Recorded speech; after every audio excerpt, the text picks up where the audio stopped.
What's up, you knuckleheads? It's Josh, and we are back with another TFT tier list. Today we are going to break down the 10 best comps that you should be playing in the current patch 13.9.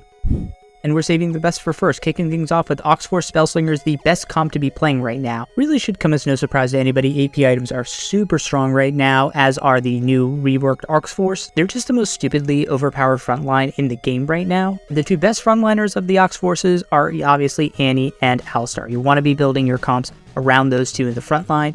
Obviously, a hyper role Annie in the front line of the Oxforces Spellslinger comp fits very well. She has both traits, she can synergize very well, and she has a lot of great items available to her in the current meta. I also really like this comp because there's a lot of item diversity. You have your attack speed items that can go on TF, you have some more offensive / bruiser items that can go on Viego, and then pure AP items for Nico. Hell, if you even get some just base AD items out of BF Sword, you could stick those on Fiora if you wanted.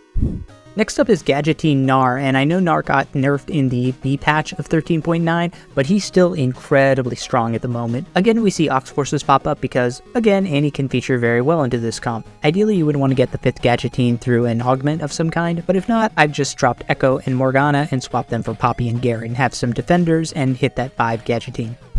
Then we got Laser Corp Warwick Carry. Now this is a comp that I broke down in its own separate guide, so you should check that out, but is a staple of TFT. The only real change that has been made to this comp is that Garen is now more heavily featured to make use of the defender trait, and of course you want to be prioritizing getting Mordekaiser very early, so you got to go fast 8 in this comp. Try and get your Warwick and your Mordekaiser on the board as early as possible. This is also a very good comp if you get the augment shop early, because both of Blitzcrank's augments are going to work really well here.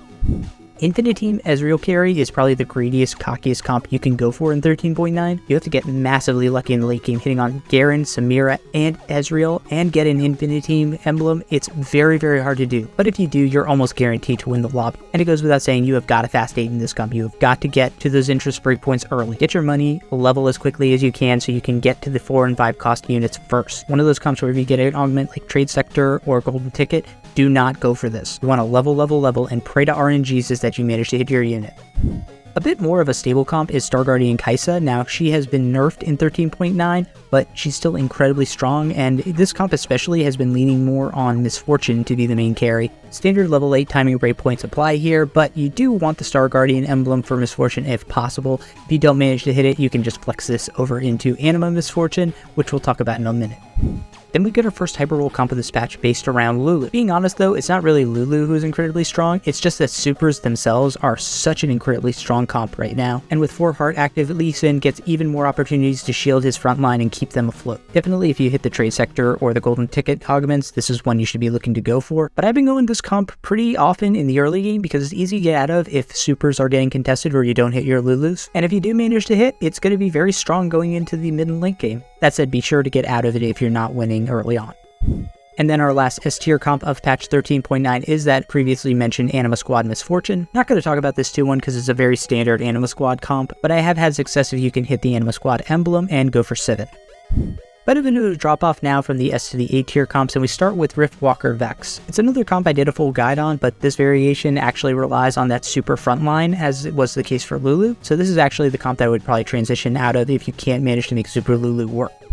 But if it's the supers that are being hotly contested, you can actually very easily pivot this to this new comp, Viego Jhin. Jhin is actually really strong as a carry if you can manage to get the right items on him, and this comp really uses a lot of the same units that the previous one did. And even those Lulu or Vex items, they can stay on Vex, or they could even go to Viego if you wanted to. It's a very, very flexible comp, and it curves very well off of the super start into Riftwalkers.